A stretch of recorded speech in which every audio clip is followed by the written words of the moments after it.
जब किसी की संगत से आपके विचार शुद्ध होने लगे तो समझ लेना कि वो कोई साधारण व्यक्ति नहीं है। हेलो दोस्तों, मैं हूं आरती सिंह और आप सभी का स्वागत है आपके अपने यूट्यूब चैनल क्रिएटर बाय आरती सिंह पर। जैसा कि आप सभी को पता है कि आज हमारा टीजीटी पीजीटी सीरीज़ का 22 पार्ट है। इससे पहले हमने 21 पार्ट कंप्लीट करा दिए हैं। अगर आपने वह नहीं देखे हैं तो ज़रूर देख लें, वह भी बहुत ज़्यादा इम्पोर्टेंट है आपके एग्ज़ाम की दृष्टि से। आज का जो टॉपिक है वह है हमारा मेवाड़ शैली। मेवाड़ शैली से जितनी भी उपशैलियाँ बनती हैं हमने इस वीडियो में इंक्लूड किया है, जिसमें उदयपुर शैली, चावंड शैली, चित्तौड़ शैली, नाथद्वार शैली, देवगढ़ शैली, उन सभी को इंक्लूड किया है। तो वीडियो स्टार्ट करते हैं। वीडियो स्टार्ट करने से पहले बता दूं कि जिन लोगों ने अभी तक चैनल को सब्सक्राइब नहीं किया है तो वो सब्सक्राइब कर लें, ताकि आपको नोटिफिकेशन मिलता रहे और आपसे कोई वीडियो मिस ना हो। वीडियो स्टार्ट करते हैं। पहला है हमारा उदयपुर शैली। उदयपुर शैली से जितने भी क्वेश्चन बनते हैं उनके बारे में हम जान लेते हैं।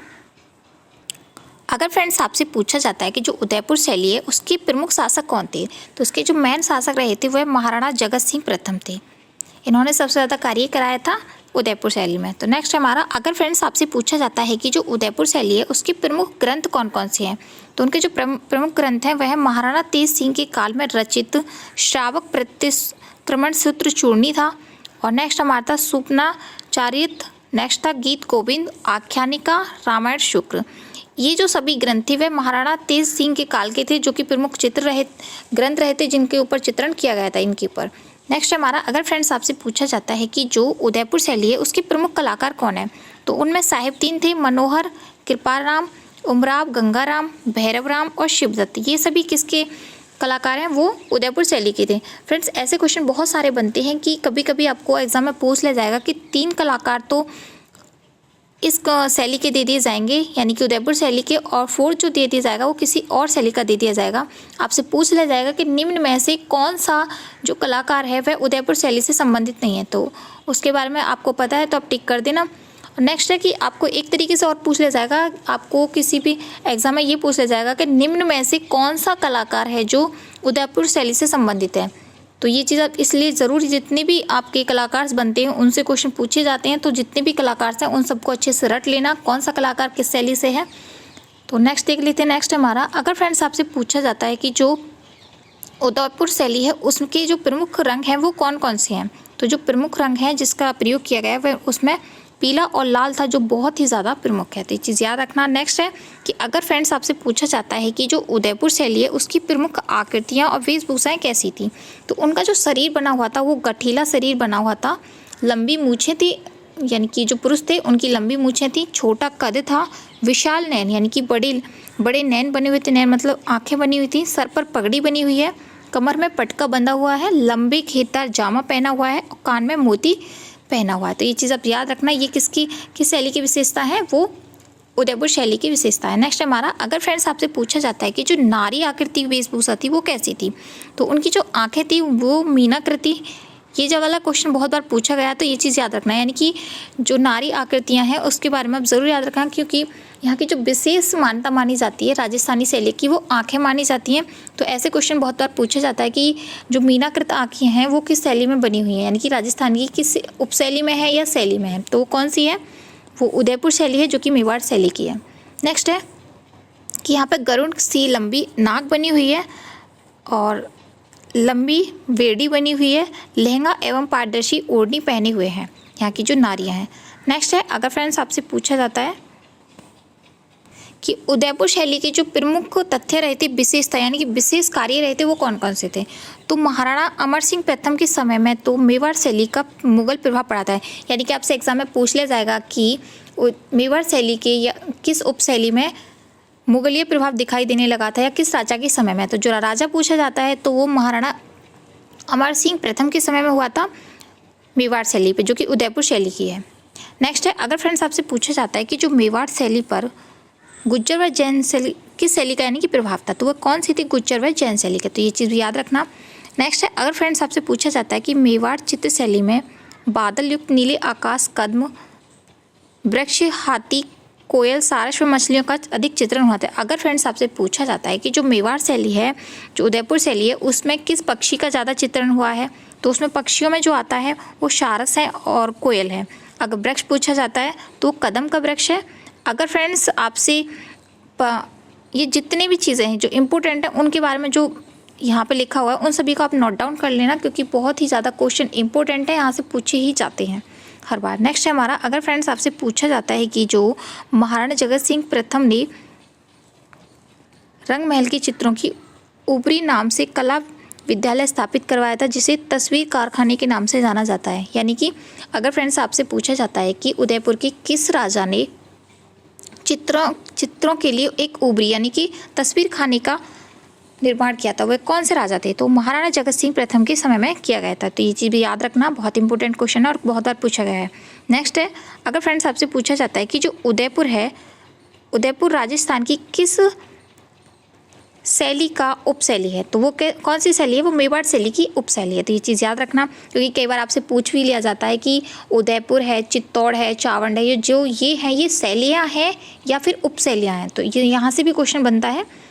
नेक्स्ट हमारा, अगर फ्रेंड्स आपसे पूछा जाता है कि जो उदयपुर शैली की स्थापना है किस राजा ने की थी, तो वह कौन राजा थे, राणा उदय सिंह द्वितीय ने की थी उदयपुर शैली की। तो आप इससे भी याद रख सकते हो, उदय और उदय यानी कि दोनों का नाम सेम ही नाम से उन्होंने स्थापना की थी, ये चीज़ याद रखना। नेक्स्ट है हमारा, अगर फ्रेंड्स आपसे पूछा जाता है कि किस राजवंश ने उदयपुर को अपनी प्रथम राजधानी बनाया था, तो वे कौन से शासक थे, वे सिसोदिया राजवंश के शासक थे। तो ये चीज़ भी याद रखना। नेक्स्ट है हमारा कि उदयपुर शैली को किन राजाओं का संरक्षण प्रदान हुआ था, यानी कि कौन से शासक थे जिन्होंने इस शैली को अपना संरक्षण प्रदान किया था, तो वे कौन थे, सिसोदिया और राजपूत थे। ये चीज़ भी आप याद रखना। नेक्स्ट हमारा, अगर फ्रेंड्स आपसे पूछा जाता है कि जो मेवाड़ की किस शैली को झीलों की नगरी के नाम से जाना जाता है, तो वो कौन सी है, उदयपुर। यानी कि जो उदयपुर है वह नहर व झीलों के समीप बसी हुई है, इसीलिए इसे झीलों की नगरी के नाम से भी जाना जाता है। तो चीज़ भी आप याद रखना। नेक्स्ट है हमारा, अगर फ्रेंड्स आपसे पूछा जाता है कि जो मेवाड़ शैली की किस उपशैली को सुंदरता के कारण पूर्व का वेनिस भी कहा जाता है, तो वह कौन सी शैली है, उदयपुर शैली। उदयपुर शैली को यहाँ की सुंदरता या खूबसूरती के कारण पूर्व का वेनिस भी कहा जाता है। तो ये चीज़ भी याद रखना। नेक्स्ट है हमारा, अगर फ्रेंड्स आपसे पूछा जाता है कि मेवाड़ की किस उपशैली की तुलना यूरोप के शहरों से की जाती है, तो वो कौन सी शैली है, उदयपुर। तो ये जितनी भी क्वेश्चन में इंक्लूड किए हैं वो सभी बहुत ही ज़्यादा इंपॉर्टेंट है एंड सेलेक्टिव हैं, तो आप इन्हें अच्छे से रट लेना, अपने नोट्स बना लेना, क्योंकि नोट्स के पर्पज़ से ही ये वीडियो बनाई जा रही हैं ताकि आप अच्छे से तैयारी कर सकें और आप एक ही जगह से कई बुकों के संग्रह का नोट्स बना सकें। यहाँ पर जितनी भी मैंने ये वीडियो बनाई है उन सभी को मैंने कई बुक्स से इंक्लूड करके ये PDF बनाई है, तो चीज़ भी याद रखना। नेक्स्ट है हमारा, अगर फ्रेंड्स आपसे पूछा जाता है कि जो मेवाड़ की किस उपशैली को फिनलैंड भी कहा जाता है, तो वो कौन है, उदयपुर। ये जो 3 क्वेश्चन बताए मैंने बहुत ही ज़्यादा इंपॉर्टेंट है और पूछे ही जाते हैं, तो चीज़ याद रखना। नेक्स्ट है हमारा, अगर फ्रेंड्स आपसे पूछा जाता है कि मेवाड़ की कौन सी उपशैली पर चित्रों के लिए विशेष रूप से प्रसिद्धि, यानी कि मेवाड़ शैली की कौन सी उपशैली अपने चित्रों के लिए बहुत ही ज़्यादा प्रसिद्ध है, तो वो कौन सी है, उदयपुर शैली। तो ये चीज़ भी याद रखना। नेक्स्ट है हमारा, अगर फ्रेंड्स आपसे पूछा जाता है कि जो उदयपुर शैली की प्रारंभिक चित्रों पर किस शैली का प्रभाव था, जैसा कि मैंने आपको बताया कि जो राजस्थानी शैली की स्टार्टिंग हुई थी वो मेवाड़ शैली से हुई थी, और जो मेवाड़ शैली है तो वहाँ पर अभ्रंश शैली का प्रभाव दिखाई देता है, क्योंकि जो इस शैली की शुरुआत होती है यानी कि राजस्थानी शैली की जो स्टार्टिंग होती है वह अभ्रंश शैली से ही मानी जाती है, यानी कि अभ्रंश शैली का ही बिगड़ा रूप माना जाता है राजस्थानी शैली को। तो ये चीज़ भी याद रखना। तो जो स्टार्टिंग के जितने भी चित्र हुए थे राजस्थानी के, उन सभी में अभ्रंश शैली का ही प्रभाव दिखाई देता है। नेक्स्ट है हमारा, नेक्स्ट देख लेते हैं। अगर फ्रेंड्स आपसे पूछा जाता है कि जो उदयपुर है उसमें किसका चित्रण सर्वाधिक हुआ है, तो वहाँ पर व्यक्ति चित्र बने हैं, यानी कि कभी कभी आपसे ऐसे पूछ लिया जाएगा कि मेवाड़ शैली की किस उपशैली में व्यक्ति चित्रण सर्वाधिक हुआ है, तो वो कौन सी थी, वह है हमारी उदयपुर शैली। तो चीज़ भी याद रखना। नेक्स्ट देख लेते हैं। नेक्स्ट है हमारी देवगढ़ शैली। आप देवगढ़ शैली से जितने भी क्वेश्चन बनते हैं उनके बारे में जान लेते हैं। अगर फ्रेंड्स आपसे पूछा जाता है कि जो देवगढ़ शैली है वह किस राज्य की है, तो वो राजस्थान की है। अगर जिला पूछा जाता है यानी कि वह किस जिले में है, तो वो राजसमंद जिले में है। अगर फ्रेंड्स आपसे पूछा जाता है कि जो देवगढ़ शैली है उसकी स्थापना कब हुई थी और किसके द्वारा हुई थी, तो वो 1618 ईस्वी में रावत द्वारिका चूड़ावत द्वारा की गई थी। ये वाला क्वेश्चन आपसे बहुत बार पूछा गया है टीजीटी पीजीटी में, डीएसएसबी में और एलटी ग्रेड वाले में। तो इस वाले क्वेश्चन को आप ज़रूर याद रखना क्योंकि बहुत बार पूछा गया है और पूछा भी जा सकता है। नेक्स्ट है हमारा, अगर फ्रेंड्स आपसे पूछा जाता है कि जो देवगढ़ शैली है उसकी खोजकर्ता कौन थे, यानी कि जो स्थापना की थी वो तो द्वारिका चूड़ावत थी, लेकिन जो खोज की थी वो श्रीधर अंधारे ने की थी। किसकी? देवगढ़ शैली की, जो कि मेवाड़ शैली की उपशैली है। नेक्स्ट हमारा, अगर फ्रेंड्स आपसे पूछा जाता है कि जो देवगढ़ शैली है वह किसके लिए प्रसिद्ध है, तो वह भित्ति चित्रों के लिए प्रसिद्ध है, और जो कि उदयपुर था वह व्यक्ति चित्रों के लिए प्रसिद्ध था। तो ये चीज़ भी याद रखना, कौन सी उपशैली किसके लिए ज़्यादा प्रसिद्ध है उसके बारे में। नेक्स्ट है हमारा, अगर फ्रेंड्स आपसे पूछा जाता है कि उदयपुर से देवगढ़ की दूरी कितने किलोमीटर की दूरी है, यानी कि ये मेवाड़ शैली के ही अंतर्गत आते हैं, तो उसमें जो उदयपुर से जो देवगढ़ की दूरी है ये 127 किलोमीटर है। तो ये चीज़ भी आप याद रखना।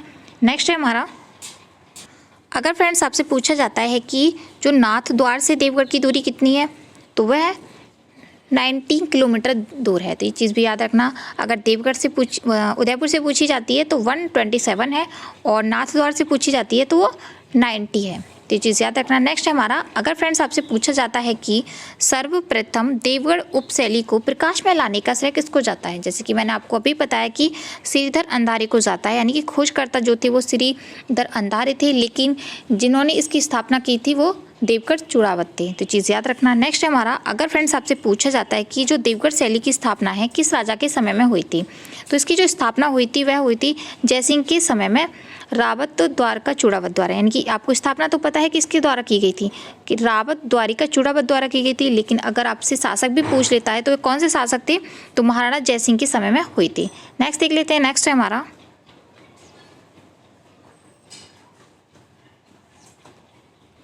अगर फ्रेंड्स आपसे पूछा जाता है कि जो देवगढ़ है उसकी अजमेर से दूरी है वह कितने किलोमीटर की है, तो वो है 150 किलोमीटर की दूरी। तो चीज़ याद रखना।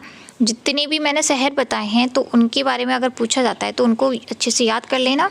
नेक्स्ट है हमारा, अगर फ्रेंड्स आपसे पूछा जाता है कि जो देवगढ़ के रावत थे, यानी कि जिन्होंने स्थापना की थी, वह कैवे नंबर के उमराव रहे थे, तो वो कैवे नंबर के थे, 16वें उमराव रहे थे। नेक्स्ट हमारा, अगर फ्रेंड्स आपसे पूछा जाता है कि जो देवगढ़ शैली है वह अपने चित्रों के लिए प्रसिद्ध है, यानी कि किन चित्रों के लिए प्रसिद्ध है, तो वो भित्ति चित्रों के लिए। जैसे कि आपको मैंने पहले बताया, उदयपुर जो है वो व्यक्ति चित्रों के लिए है और जो देवगढ़ है वह भित्ति चित्रों के लिए है। नेक्स्ट है हमारा, अगर फ्रेंड्स आपसे पूछा जाता है कि जो देवगढ़ के महलों हजार की ओबरी मोती महल में जो सुंदर भित्ति चित्र बने हैं वह किस चित्रकार के द्वारा बनाए गए हैं, तो वह कौन सा चित्रकार है, चोखा। तो ये चीज़ भी याद रखना, यहाँ से क्वेश्चन बन सकता है 100% अगर राजस्थानी शैली से बनता है तो। नेक्स्ट देख लेते हैं। नेक्स्ट है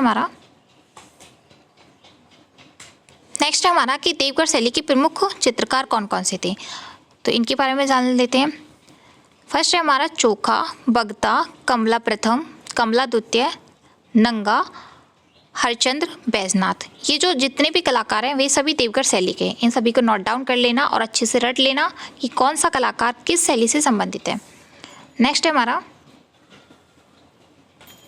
अगर फ्रेंड्स आपसे पूछा जाता है कि जो देवगढ़ शैली का सबसे प्रसिद्ध चित्रकार कौन था, तो वो कौन से थे, चोखा व बैजनाथ जो थे वह देवगढ़ शैली के प्रमुख कलाकार थे और प्रसिद्ध कलाकार थे। नेक्स्ट है हमारा, अगर फ्रेंड्स आपसे पूछा जाता है जो चोखा थे चित्रकार था वह किन चित्रों के लिए प्रसिद्ध है, जैसे कि आपको मैंने पहले बताया कि वह भित्ति चित्रों के लिए प्रसिद्ध था जिन्होंने महल में भी चित्रण किए थे। ये चीज़ याद रखना। नेक्स्ट हमारा, अगर फ्रेंड्स आपसे पूछा जाता है कि जो देवगढ़ शैली के चित्रण विषय थे, यानी कि कौन कौन से विषय थे जिन पर देवगढ़ शैली में चित्रण हुआ था, वो कौन थे, हाथियों की लड़ाई थी जो फेमस है, और राज दरबार का दृश्य बना हुआ है, सवारी जो बना है वह भी देवगढ़ शैली में बना है, कृष्ण लीलाएं जो बनी है वह भी देवगढ़ शैली में बनी है, और जो राशि ठाट बाट चित्रण हुआ है वह भी देवगढ़ शैली में, और जो शिकार का चित्रण हुआ है वह भी देव शैली में हुआ है, और लोक कलाओं का जो चित्रण हुआ है वो भी देव शैली में। तो यहाँ पर इन सभी विषयों पर चित्रण किया गया है, यानी कि देवगढ़ शैली में इन सभी विषयों से संबंधित चित्रण किया गया है।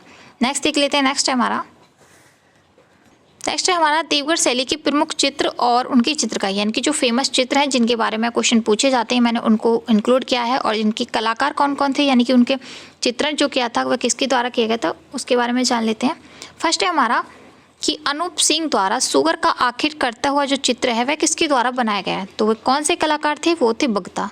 तो ये चीज़ याद रखना। नेक्स्ट है हमारा, अगर फ्रेंड्स आपसे पूछा जाता है कि रावत राघव दास का जो चित्र है वह किसके द्वारा किया गया, तो वह कबला के द्वारा किया गया था। नेक्स्ट है हमारा, अगर फ्रेंड्स आपसे पूछा जाता है कि जो रावत नाहर सिंह थे वह जनाना महल में जो चित्र बनाया है वह किसके द्वारा बनाया, तो वो बैजनाथ के द्वारा गया है। यानी कि रावत नाहर सिंह जनाना महल में जो चित्र बनाया है वह किस कलाकार के द्वारा बनाया गया है, तो वह कलाकार कौन थे, बैजनाथ थे।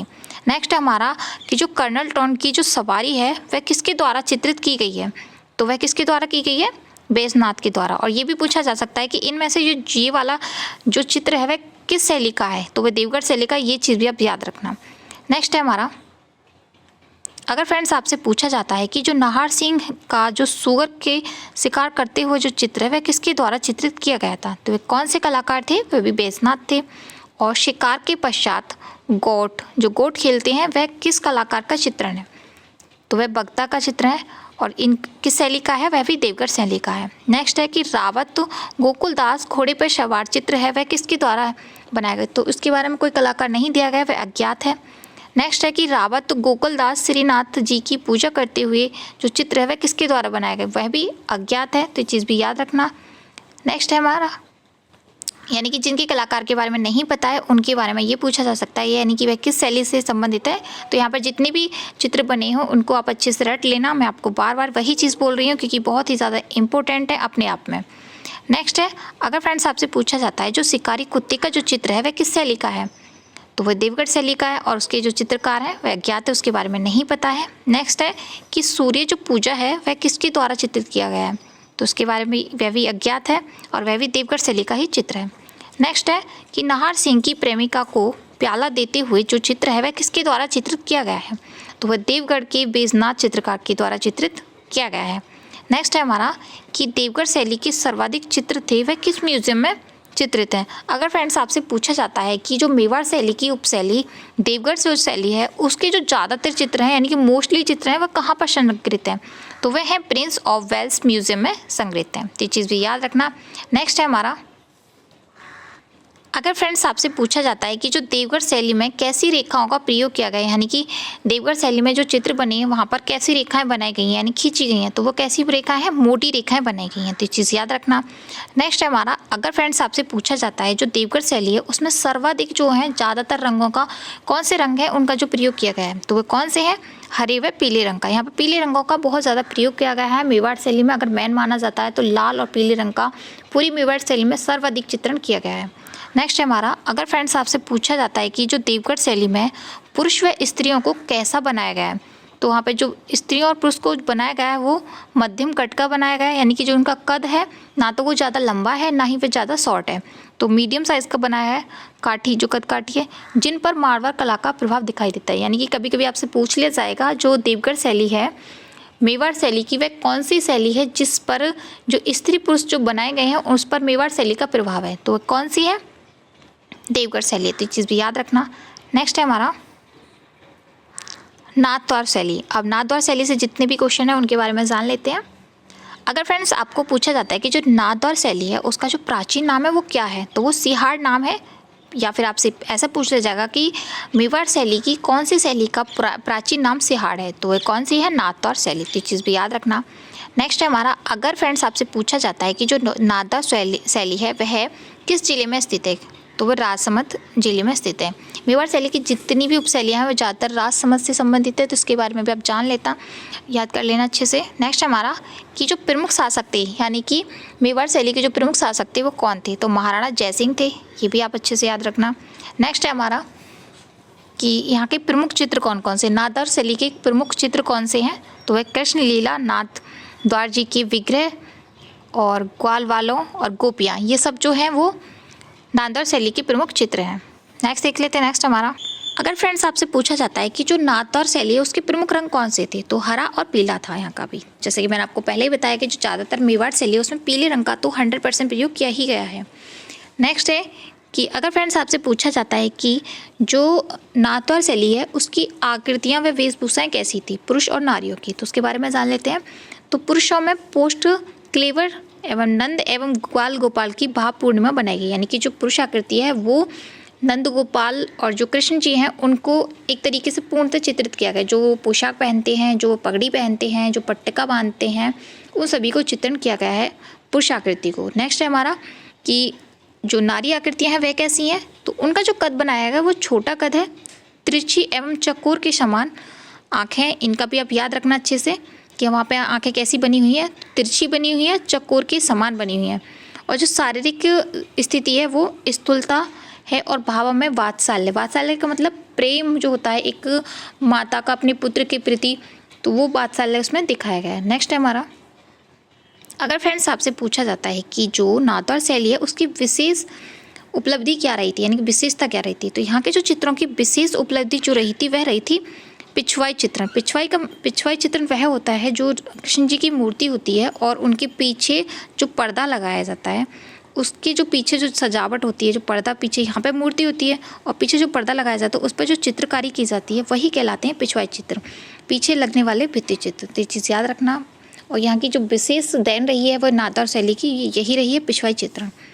नेक्स्ट है हमारा, अगर फ्रेंड्स आपसे पूछा जाता है कि इस चित्र शैली में किस फल का प्रयोग, यानी कि फल का चित्रण हुआ है और पेड़ का चित्रण हुआ है या पशु का चित्रण हुआ है, तो वो कौन थे? पशुओं में गाय का चित्रण हुआ है, केले के वृक्ष का चित्रण हुआ है। तो ये बहुत ज़्यादा फेमस है नाथद्वार शैली का। नेक्स्ट है हमारा, अगर फ्रेंड्स आपसे पूछा जाता है कि जो श्रीनाथ जी के स्वरूप की स्थापना जो हुई थी वह कब हुई थी, तो उसकी स्थापना जो हुई थी वो 10 फरवरी सन 1672 ईस्वी में हुई थी, जो कि महाराजा राय सिंह के द्वारा की गई थी। इसके बारे में एक स्टोरी है कि जो नाथद्वार शैली थी उसके बारे इसकी जो स्थापना हुई थी वो कैसे हुई थी। औरंगजेब का समय था जो कि 1669 में था और इन्होंने आज जो औरंगजेब थे उन्होंने बहुत ही ज़्यादा तहलका मचाया हुआ था। इसके डर से जो नाथद्वार शैली नाथ जी की मूर्ति थी उसको मथुरा और वृंदावन से लेकर 2 पुजारी थे, जिनमें पहले थे दामोदर जी थे और जो दूसरे थे उनके चाचा गोविंद जी थे, जो कि 30 सितंबर 1669 में जो कि औरंगजेब का समय था उसमें अपनी यानी कि मूर्ति को गोवर्धन जी को मूर्ति को लेकर गोवर्धन से निकलकर वह कोटा, बूंदी, किशनगढ़, पुष्कर इन सभी राजाओं से मिले। लेकिन जो औरंगजेब थे वो बहुत ज़्यादा क्रूर थे, तो उनके डर से किसी भी राजा ने इनको संरक्षण नहीं दिया था। किनको? दामोदर दास को और उनके जो चाचा थे गोविंद, उन दोनों को। तो ये अपनी मूर्ति को लेकर छुप के एक राजा के पास गए थे, जिनमें से जो मेवाड़ शैली के महाराणा राज सिंह थे, उन्होंने इस मूर्ति को शरण दी, यानी कि इसकी स्थापना बहुत ही भव्य रूप से कराई थी, जो कि जो स्थापना हुई थी वो 10 फरवरी सन 1672 में हुई थी और जो कि सिहाड़ गांव में हुई थी, और जो कि बहुत तगड़ा वाला आयोजन कराया गया था, तब इसकी स्थापना हुई थी। और उन्होंने फिर औरंगजेब से लोहा लिया था जिससे वह जीते भी थे। तो ये चीज़ भी याद रखना कि इसकी स्थापना करने के बारे में एक स्टोरी है। नेक्स्ट देख लेते हैं। नेक्स्ट है कि अगर फ्रेंड्स आपसे पूछा जाता है कि जो नाथद्वार शैली वह उदयपुर से कितने किलोमीटर की दूरी पर है, तो वो 50 किलोमीटर की दूरी पर है। ये चीज़ भी आप याद रखना। नेक्स्ट है हमारा, अगर फ्रेंड्स आपसे पूछा जाता है कि नाथद्वार शैली किस राजस्थानी शैली की उपशैली है, तो वह मेवाड़ शैली की है। ये चीज़ भी याद रखना। नेक्स्ट है हमारा कि इनके चित्रकारों के बारे में देख लेते हैं नाथद्वार शैली के। तो उनमें कौन कौन से थे? रामचंद्र, चतुर्भुज, नारायण, रामलिंग, चंपालाल, घाशीराम, तुलसीराम। और नेक्स्ट है हमारे उदयराम, देवकृष्ण, हरदेव, हीरालाल, बिट्टू और भगवान। ये सभी जितने भी कलाकार हैं वह नाथद्वार शैली से संबंधित हैं। यहाँ से क्वेश्चन कई बार पूछा गया है। और महिला कलाकार जो हैं वह कमला और इलायची हैं। ये वाला क्वेश्चन हर बार पूछा जाता है, मोस्टली पूछा जाता है आपसे, तो ये चीज़ याद रखना है कि जो कमला और इलायची हैं वह किस शैली की हैं? वह नाथद्वार शैली की है। और कौन सी शैली, मतलब कौन है वो, स्त्री है या पुरुष हैं? तो वह स्त्री हैं। तो ये चीज़ भी याद रखना। नेक्स्ट देख लेते हैं। नेक्स्ट है हमारा, अगर फ्रेंड्स आपसे पूछा जाता है कि जो नाथद्वार शैली के चित्रकार कहाँ से आकर बसे थे, यानी कि जो नाथद्वार शैली के चित्रकार थे वे कहाँ से आकर बसे थे, वे कहाँ से आए थे, तो वह जयपुर से आए थे। अगर फ्रेंड्स आपसे पूछा जाता है कि जो नाथद्वार शैली में किन रंगों का प्रयोग किया गया है, तो यहाँ पर प्राकृतिक रंगों का प्रयोग किया गया है। यहाँ पे कोई खनिज वैसे रंगों का प्रयोग नहीं किया गया जो मिलावटी हो, जो शुद्ध प्योर जो प्रकृति से प्राप्त होते हैं उनका प्रयोग किया गया है। नेक्स्ट है कि नाथद्वार शैली में रंगों में अधिक पक्का करने के लिए किस चीज़ का प्रयोग किया गया है? तो उसमें बबूल की गोंद जो होती है, जो पेड़ों पे लगी हुई होती है बबूल के पेड़ पर, तो उसका प्रयोग किया गया है। तो ये चीज़ भी याद रखना। नेक्स्ट है हमारा, अगर फ्रेंड्स आपसे पूछा जाता है कि किस शैली की देन पिछवाई चित्रण है, जैसे कि आपको मैंने बताया कि नाथद्वार शैली की जो देन रही है वह पिछवाई चित्रण रही है। नेक्स्ट है हमारा कि अगर आपसे पूछा जाता है कि जो पिछवाई का क्या अर्थ होता है, जैसे कि आपको मैंने पहले ही बताया कि जो मूर्ति होती है उसके पीछे जो लगाया जाने वाला जो पर्दा होता है जिस पर चित्रण किया जाता है वो पिछवाई चित्रण कहलाता है। पिछवाई कला के लिए किस कपड़े का प्रयोग किया जाता है? तो जो पिछवाई चित्रण जो किया जाता है वो 2 तरह के कपड़े पर किया जाता है, एक सूती कपड़े पर और रेशम के कपड़े पर। अगर ये पूछा जाता है फ्रेंड्स कि जो महंगा जो पिछवाई बनता था वो किस कपड़े पे बनता था, तो वह रेशम के कपड़े पे बनता था। तो ये चीज़ भी याद रखना, जो महंगा कपड़ा होता था वो रेशम का होता था। जैसे कि आपको ये पूछा गया है कि महंगी पिछवाई किस कपड़े पर की जाती थी, तो वह रेशम के कपड़े पर की जाती थी। ये चीज़ भी अब याद रखना। नेक्स्ट हमारा, अगर फ्रेंड्स आपसे पूछा जाता है कि जो पिछवाई कला के लिए किस भगवान की लीलाओं का अंकन किया गया था, यानी कि जो पिछवाई चित्र बनते थे उस पर किस भगवान को समर्पित थे, यानी कि जो पिछवाई चित्र थे तो वो श्री कृष्ण थे, उनकी लीलाओं से संबंधित चित्र बनाते थे तो वो श्री कृष्ण के लिए समर्पित थे। नेक्स्ट है हमारा कि वर्तमान समय में पिछवाई का सबसे बड़ा जो भंडार है वह कहाँ पर है वर्तमान में, तो वह अहमदाबाद के कैलकुक संग्रहालय में है। तो ये चीज़ भी याद रखना, बहुत इंपॉर्टेंट क्वेश्चन है। नेक्स्ट देख लेते हैं। नेक्स्ट है हमारा, अगर फ्रेंड्स आपसे पूछा जाता है कि जो पिछवाई चित्रों के लिए मुख्य रूप से कौन सी जाति प्रमुख थी, तो जो पिछवाई चित्र करने में जो माहिर थी वो चित्तारा जाति के चित्रकार थे। नेक्स्ट हमारा, अगर फ्रेंड्स आपसे पूछा जाता है कि नाथद्वार शैली में किस विधि का प्रयोग किया गया है, तो विधि जो थी वह टेम्परा विधि से प्रयोग किया गया है नाथद्वार शैली में। अगर फ्रेंड्स पूछा जाता है कि जो नाथद्वार शैली में पिछवाई चित्र के लिए किसका प्रयोग किया गया था, जैसे कि आपको मैंने पहले बताया कि कपड़े का किया गया था, जो कि 2 प्रकार थे, सूती और रेशमी जो थे। नेक्स्ट है कि अगर फ्रेंड्स आपसे पूछा जाता है कि औरंगजेब के विद्रोह से डरते हुए कौन से पुजारी श्रीनाथ जी की मूर्ति को लेकर गोवर्धन से निकल गए थे, जैसे कि आपको मैंने पहले ही बताया, तो वो थे पुजारी दामोदर जी थे और उनके चाचा गोविंद जी थे, जो कि 30 सितंबर को उस मूर्ति को लेकर निकल गए थे। नेक्स्ट हमारा, अगर फ्रेंड्स आपसे पूछा जाता है कि जो पुजारी दामोदर जी थे उनके चाचा गोविंद जी को मूर्ति के साथ किस राजा ने शरण दी थी, जैसे कि मैंने आपको बताया कि वे औरंगजेब के डर से जो आए थे, तो कुछ जो शासक थे जैसे कि कोटा, बूंदी, किशनगढ़, पुष्कर, जोधपुर, जो ये नरेश थे उन्होंने किसी ने शरण नहीं दी थी, लेकिन महाराणा जय सिंह ने इसको शरण दी थी और विधिवत उसकी स्थापना कराई थी, जो वह मूर्ति अपने साथ लाए थे। नेक्स्ट हमारा चित्तौड़गढ़ से संबंधित जितने भी क्वेश्चन बनते हैं उनको इंक्लूड किया है, उनके बारे में भी जान लेते हैं। अगर फ्रेंड्स राज्य पूछा जाता है तो वह राजस्थान से हैं, और अगर आपसे जिला पूछा जाता है तो उदयपुर जिले में है। अगर आपको पूछा जाता है कि वह कौन सी उपशैली है, यानी किस शैली की उपशैली है, तो वो मेवाड़ शैली की उपशैली है। और जो चित्तौड़गढ़ थे वह किसके लिए सबसे ज़्यादा प्रसिद्ध है, तो वह लोक कलाओं के लिए प्रसिद्ध है तथा पारंपरिक चित्रण के लिए। वहाँ पर अभी भी पारंपरिक जो चित्रण है वो बनाए जाते हैं। नेक्स्ट हमारा, अगर फ्रेंड्स आपसे पूछा जाता है जो चित्तौड़ है वह किस चीज़ के लिए विशेष प्रसिद्ध है, तो वह चित्तौड़गढ़ अपनी थेवा कला के लिए। तो ये भी याद रखना, कभी कभी आपसे पूछ लिया जाएगा कि थेवा कला कहाँ पर होती है, तो वो मेवाड़ में होती है और चित्तौड़ में होती है। तो चीज़ याद रखना। नेक्स्ट है हमारा कि जो चित्तौड़ के प्रमुख चित्र थे वो कौन कौन से थे, उनके बारे में जान लेते हैं। कि चित्तौड़गढ़ की घेराबंदी है वह भी चित्तौड़ शैली का ही चित्र है, और रानी पद्मावत का जौहर जो है वह किस शैली का है, वह भी चित्तौड़ शैली का है। हनुमान लीला है वह भी चित्तौड़ शैली की है। चित्तौड़ की रानी कर्णवती, किले में रानी। चित्तौड़गढ़ अपनी वीरता के लिए जंग विख्यात है। ये चीज़ सबसे ज़्यादा इंपॉर्टेंट है, कभी कभी आपसे पूछ लिया जाएगा कि जो चित्तौड़ है वह किसके लिए प्रसिद्ध है, तो अपनी वीरता के लिए बहुत ज़्यादा फेमस है। नेक्स्ट देख लेते हैं। नेक्स्ट है हमारा नेक्स्ट और इस वीडियो की लास्ट शैली है ये चावंड, इसके बारे में भी जान लेते हैं।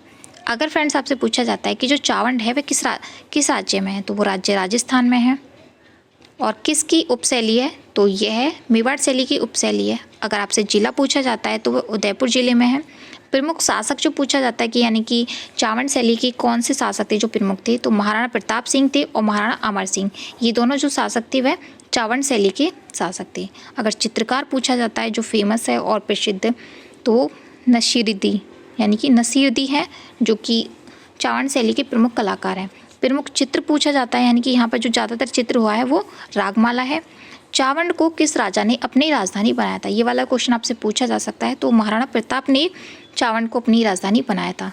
कौन सा राज्य मेवाड़ की अंतिम राजधानी था? जैसे कि आपको मैंने बताया कि ये मेवाड़ शैली का लास्ट राज्य है, तो वह कौन सा था? चावंड था। तो ये चीज़ भी याद रखना। नेक्स्ट हमारा कि चावंड का प्रसिद्धि क्या है, यानी कि चावंड की जो विशेष प्रसिद्धि रही है वह क्या है? तो स्थापत्य प्रातिपी किला है। तो वहाँ का जो फेमस है वो स्थापत्य प्रतापी किला है। तो ये चीज़ भी याद रखना। नेक्स्ट है हमारा स्थापत्य प्रतापी किले की सरकार ने, यानी किस सरकार ने अपने संरक्षण में ले लिया था? तो वो कौन थी? भारतीय पुरातत्व सर्वेक्षण विभाग ने। और ये नेक्स्ट है कि चावंड राज्य राजस्थान का एक प्रसिद्ध स्थल भी माना जाता है। तो आज का जो वीडियो हमारा यहीं समाप्त होता है। इससे हमने पहले ही 2 वीडियो अपलोड कर दी हैं जिसमें हमने राजस्थान का सामान्य परिचय, अगर आपने वह नहीं देखी हैं तो आप डिस्क्रिप्शन में उसका लिंक प्रोवाइड किया गया है, आप वहां से देख सकते हो, क्योंकि वह भी बहुत ज़्यादा इम्पोर्टेंट है। अगर आप किसी भी यानी कि शैली का या फिर किसी भी चित्र की संबंधित उसकी जड़ को नहीं देखोगे तब तक आपको समझ नहीं आएगा कि किसने कहाँ पर क्या क्या चीज़ें हुई हैं। तो आप वो वाली वीडियो ज़रूर देखना, तभी आपको अच्छे से समझ आएगी। तो उम्मीद है आज का वीडियो आपको पसंद आया होगा। अगर पसंद आया है तो कमेंट बॉक्स में कमेंट करके ज़रूर बताएं कि आपको वीडियो कैसा लगा। Thank you for watching this video. मिलते हैं नेक्स्ट वीडियो में, तब तक के लिए bye bye and thank you so much.